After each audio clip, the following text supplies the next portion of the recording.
Hi hello guys, yes welcome to my YouTube channel. Yes Sushma village ಕಲ್ಗೆ ಎಲ್ಲರಿಗೂ welcome ಅಂತ ಹೇಳ್ತಾ ತುಂಬ ಲಾಂಗ್ ಗ್ಯಾಪ್ನ ತೊಗೊಂಡ್ಬಿಟ್ಟಿದ್ದೀನಿ. 6 ಮಂತ್ಸ್ 7 ಮಂತ್ಸ್ ಆಯಿತಾ ಬಂತು ನನ್ನ ವೀಡಿಯೋಸ್ನ ಹಾಕೋಕ್ಕೆ ಸ್ಟಾಪ್ ಮಾಡಿ. ಸೊ ಇನ್ಮೇಲಿಂದ ಒಂದು ಡಿಸಿಷನ್ಸ್ನ ತೊಗೊಂಡಿದ್ದೀನಿ. ಯಾಕೆ ಇಷ್ಟು ದಿನ ವೀಡಿಯೋ ಹಾಕಿಲ್ಲ, ಏನೇನು ರೀಸನ್ಸ್ ಇತ್ತು, ಪ್ರತಿಯೊಂದನ್ನು ಕೂಡ ನಾನು ನೆಕ್ಸ್ಟ್ ಒಂದೇ ಕ್ಲಿಯಾರಿಟಿನ ಕೊಡ್ತಾ ಹೋಗ್ತೀನಿ. ಇನ್ನು ಮುಂದೆ ಆ ಪ್ರಾಬ್ಲಮ್ ಆಗೋದಿಲ್ಲ.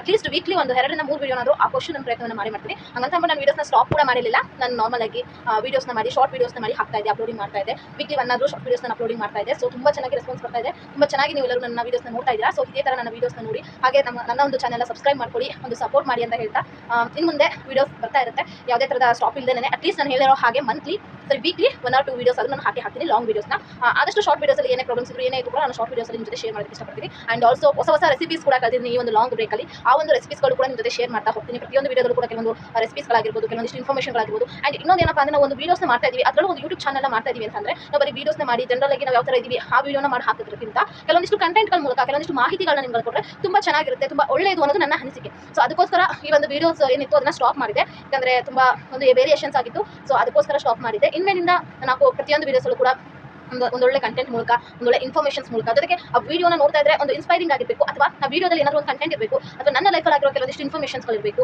ಯಾಕಂದರೆ ನಾವು ಕೂಡ ಒಂದು ನಮ್ಮ ಒಪಿನಿಯನ್ಸ್, ನಮ್ಮ ಅಭಿಪ್ರಾಯಗಳನ್ನ ಜೊತೆ ಹೇಗೆ ಶೇರ್ ಮಾಡ್ತೀನಲ್ವಾ, ಸೊ ಆ ಅಭಿಪ್ರಾಯಗಳು, ಆ ಒಪಿನಿಯನ್ಗಳಿಂದ ನಿಮ್ಮ ಲೈಫಲ್ಲಿ ಕೆಲವೊಂದಿಷ್ಟು ಚೇಂಜ್ಗಳಾಗ್ತಾ ಹೋಗ್ಬೋದು. ಸೊ ಅದಕ್ಕೋಸ್ಕರ ಇನ್ಮೇಲಿಂದ ನನ್ನ ವೀಡಿಯೋಸ್ಗಳು ಬರ್ತಾ ಇರುತ್ತೆ. ಆ್ಯಂಡ್ ಒಂದು ಒಳ್ಳೆಯ ವೀಡಿಯೋಸ್ಗಳನ್ನ ಹಾಕೋದಕ್ಕೆ ನಾನು ಶುರು ಮಾಡ್ತೀನಿ. ಆ್ಯಂಡ್ ಆಲ್ಸೋ ನಾನು ಮೊದಲು ಯಾವ ಥರ ವೀಡಿಯೋಸ್ನ ಶೂಟ್ ಮಾಡಿ ಹಾಕ್ತಾ ಇದ್ದೆ, ಅದೇ ಥರ ವೀಡಿಯೋಸ್ಗಳು ಬರ್ತಾ ಹೋಗುತ್ತೆ. ಈ ಒಂದು ಗ್ಯಾಪಲ್ಲಿ ನಾನು ಏನು ಕಳ್ಕೊಂಡಿದ್ದೀನಿ ಆ ಒಂದು ಕಳುವಿಕೆನ ನಾನು ಮತ್ತೆ ಪಡಿಬೇಕು. ಸೊ ಅದಕ್ಕೆ ನನಗೆ ಎಷ್ಟಾಗುತ್ತೋ ಅಷ್ಟು ನಾನು ಶ್ರಮ ಪಡ್ತೀನಿ, ಎಷ್ಟಾಗುತ್ತೋ ಅಷ್ಟು ಎಫರ್ಟ್ನ ಹಾಕಿ ನಾನು ವರ್ಕ್ ಮಾಡಬೇಕು ಅಂತ ಸೊ ಅಂದ್ಕೊಂಡಿದ್ದೀನಿ. ಎಸ್, ಇವತ್ತು ನನ್ನ ಮಗಳು ಬರ್ಡೇ ಇತ್ತು, ಆ ವ್ಲಾಗ್ ನಾನು ಮಾಡೋದಕ್ಕೆ ಆಗಿರಲಿಲ್ಲ. ಸೊ ಅವಳ ಬರ್ಡೇಗೂ ಕೂಡ ವಿಶ್ ಮಾಡ್ತಾ ಇದ್ದೀನಿ.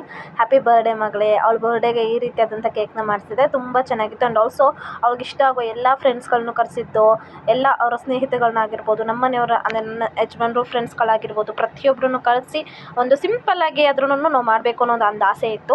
ಸೊ ಆ ಆಸೆ ತಕ್ಕಂತೆ ನಾವು ಒಂದು ಚಿಕ್ಕದಾಗಿ ನಮ್ಮ ಮನೇಲಿ ನಾವು ಬರ್ತಡೇನ ಮಾಡ್ಕೊಂಡಿದ್ದಂಥದ್ದು. ಆ್ಯಂಡ್ ಅವ್ರ ಫ್ರೆಂಡ್ಸ್ಗಳು ಜೊತೆಗೆ ನಮ್ಮಪ್ಪ ಆಗಿರ್ಬೋದು ಎಲ್ಲರನ್ನು ಕೂಡ ಕರೆದು ಒಂದು ಶಾರ್ಟಾಗಿ ವೀಡಿಯೋಸ್ನ ಮಾಡ್ತಿದ್ದೆ. ಇದು ನಮ್ಮ ಭಾವ ಮತ್ತು ಅವ್ರ ಅಪ್ಪ ಅಮ್ಮನ ನಿಲ್ಲಿಸಿ ಒಂದು ಚಿಕ್ಕದಾಗಿ ಫೋಟೋ ತೆಗೆದಿದ್ದೆ. ಆ್ಯಂಡ್ ಇದು ನಮ್ಮ ಅತ್ತೆ ಜೊತೆಗೆ ಮಕ್ಕಳುಗಳ ಫೋಟೋಸ್ ಕೂಡ ತೆಗೆದಿದ್ದಂಥದ್ದು.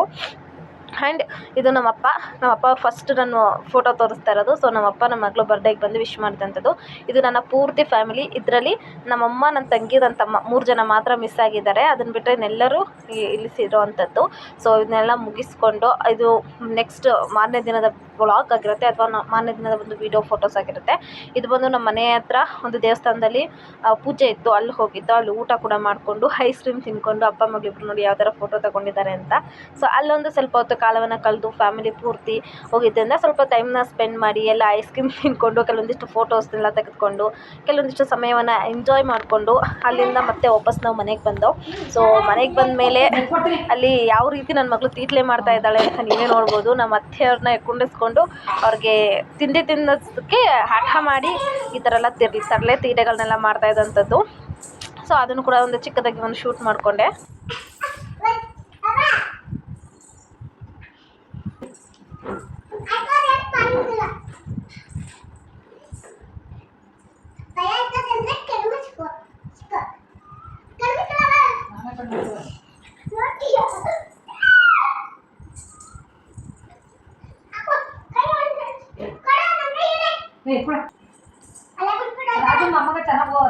Hi friends, welcome back to my YouTube channel. ತುಂಬ ದಿನಗಳ ನಂತರ ವ್ಲಾಗ್ನ ಸ್ಟಾರ್ಟ್ ಮಾಡಿದ್ದೀನಿ. ಎಸ್, ಮನೇಲಿ ಕೆಲವೊಂದಿಷ್ಟು ಚೇಂಜ್ ಓವರ್ಗಳನ್ನ ಮಾಡಿದ್ದೀನಿ. ಆ್ಯಂಡ್ ಆಗ ನಮ್ಮ ಅತ್ತೆ ಮಾವ ತೋಟಕ್ಕೆ ಹೋಗ್ತಾ ಇದ್ದಾರೆ. ಸೊ ಅವ್ರ ತೋಟಕ್ಕೆ ಹೋಗೋದಕ್ಕೆ ನಾನು ಟೀ ಕಾಯಿಸ್ತಾ ಇದ್ದೀನಿ. ಬನ್ನಿ ಅವರು ಟೀ ಹೋಗ್ಬಿಟ್ಟು ಬರೋಣ. ನೆಕ್ಸ್ಟ್ ಬೇರೆ ಕೆಲಸ ಇದೆ, ತುಂಬ ಕೆಲಸ ಇದೆ. ಇವಾಗ ರೀಸೆಂಟಾಗಿ ಹಬ್ಬ ಕೂಡ ಬಂದಿದೆ. ಇನ್ನು ಒಂದು 15 ಡೇಸ್ ಬಿಟ್ಟು ಇನ್ನೂ ಒಂದು ಹಬ್ಬ ಇದೆ. ಸೊ ಕೆಲಸಗಳಿದೆ, ಮಾಡೋಣ.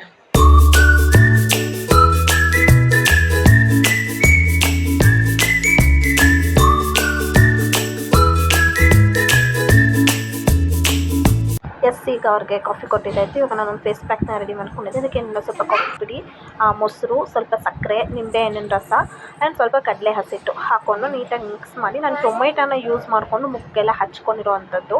ಯಾಕಂದರೆ ತುಂಬ ನೀಟಾಗಿ ಸ್ಪ್ರೆಡ್ ಆಗಬೇಕಲ್ಲ, ಅದಕ್ಕೆ ಬೇಕಾದ್ರೆ ನಿಂಬೆ ಹಣ್ಣು ಸಿಪ್ಪೆಯಲ್ಲಿ ಕೂಡ ಹಾಕೊಬೋದು. ಅದನ್ನು ಒಂದು ಹಾಫ್ ಆನ್ ಅವರಿಂದ 1 ಅವರ್ ಅದನ್ನು ಡ್ರೈ ಆಗೋದಕ್ಕೆ ಇಡಬೇಕು.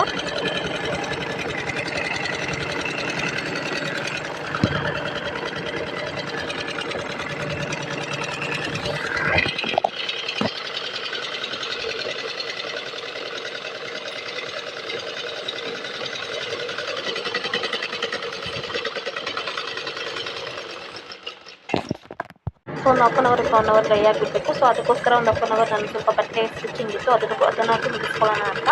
ಜೊತೆಗೆ ಅದನ್ನು ಮಾಡ್ತಾನೆ ಅದನ್ನು ಹಚ್ಕೊಂಡು ಮುಖಕ್ಕೆಲ್ಲ ಬಟ್ಟೆ ಒಂದು ಹೊಲಿಗೆನೂ ಕೂಡ ಹಾಕ್ಕೊಂಡೆ. ಸೊ ಇದು ಹಾಕೊಂಡ ನಂತರ ಫೇಸೆಲ್ಲ ಕ್ಲೀನ್ ಮಾಡಿಕೊಂಡು ಅದಾದಮೇಲೆ ನನ್ನ ನೆಕ್ಸ್ಟ್ ಕೆಲಸ ಏನಿತ್ತು ಅದಕ್ಕೆ ನಾನು ಹೋದೆ. ಸೊ ಇವತ್ತು ನಮ್ಮ ದೇವಸ್ಥಾನದಲ್ಲಿ ವಿಶೇಷ ಪೂಜೆ ಕೂಡ ಇತ್ತು. ಸೊ ಅದಕ್ಕೋಸ್ಕರ ದೇವಸ್ಥಾನಕ್ಕೆ ಹೋಗಿ ಕೈ ಮುಕ್ಕೊಂಡು ಅಲ್ಲಿದ್ದು ಒಂದೆರಡು ಫೋಟೋಸ್ನೆಲ್ಲ ತಗೊಂಡು ಬಂದಂಥದ್ದು. ಸೊ ಇವತ್ತಿನ ವೀಡಿಯೋ ನಾನು ಇಲ್ಲಿಗೆ ಎಂಡ್ ಮಾಡ್ತಾಯಿದ್ದೀನಿ. ಎಲ್ಲರೂ ಸಬ್ಸ್ಕ್ರೈಬ್ ಮಾಡ್ಕೊಳ್ಳಿ, ಸಪೋರ್ಟ್ ಮಾಡಿ ಅಂತ ಹೇಳ್ತಾ ಥ್ಯಾಂಕ್ ಯು ಆಲ್.